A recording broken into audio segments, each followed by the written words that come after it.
Hello, my name is Ron Hazell, a watercolor artist. And this afternoon I'm going to paint some rocks sitting in the water. And I'm going to paint those rocks not only using a brush, but I'm also going to use a painting knife. Let the colors mix on the paper, and while it's still wet, I'm then going to take the painting knife and mold the rocks. Then I'm going to let that dry. And after it's dry, I'll then paint in the water and the reflection of the rocks in the water. Okay, we'll start with a nice juicy wash of burnt sienna.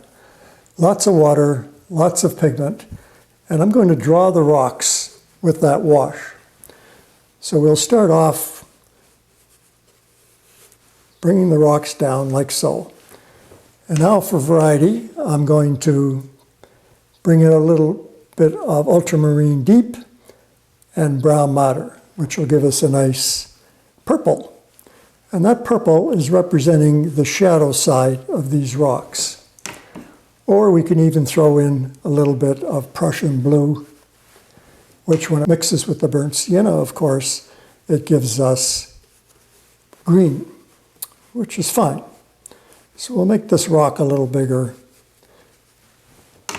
and then bring the other rock out further.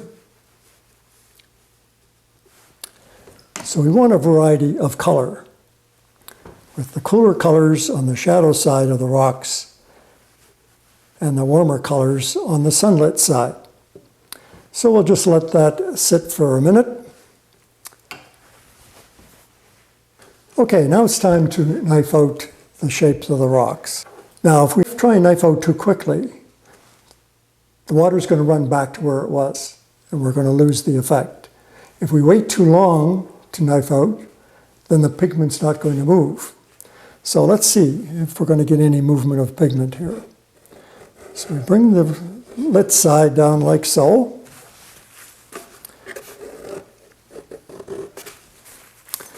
As well as on the back rock.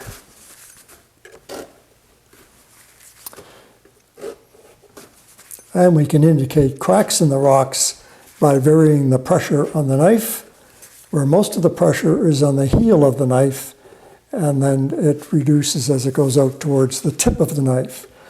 And now on the rock on the other side,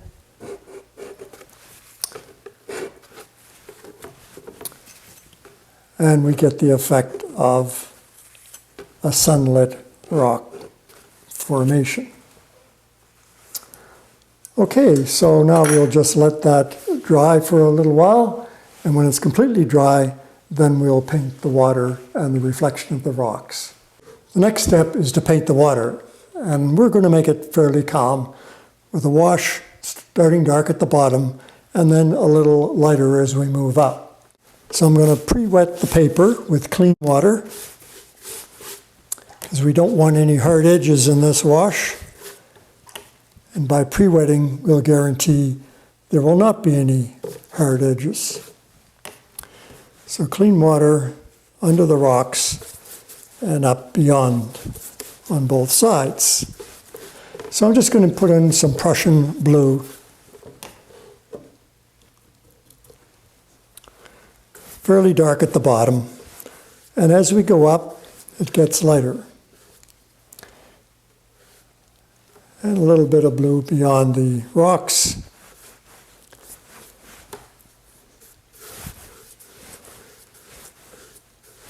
There's a fair amount of water there, so that's fine. That's what we want. Mop up the excess water from the edge.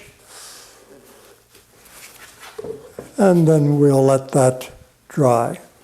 Okay, we're now going to paint the reflections of the rocks. So I'm going to mix the reflection color using the Prussian blue and the burnt sienna. And when we mix those together, we get a green. And that'll be the color of the reflection of the rocks.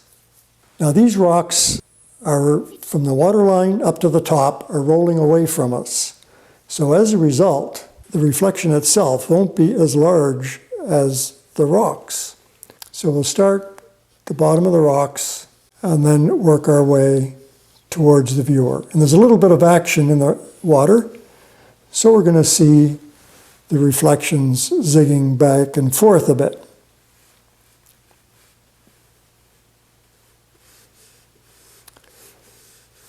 And as they come further toward us, they start to break.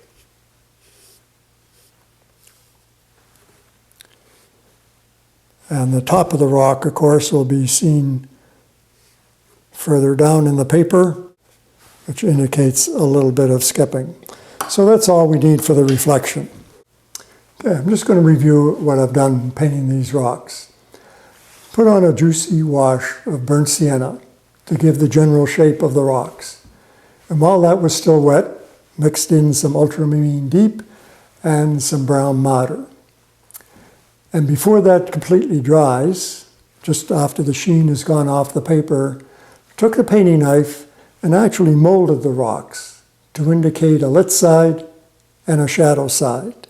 And the lighting is coming from the direction indicated by the arrow and the corner of the painting. Now I should mention that this is 300-pound Arches cold press paper.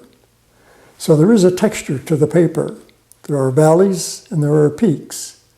So when using the knife, I was pulling the pigment off the peaks of the paper and depositing into the valleys.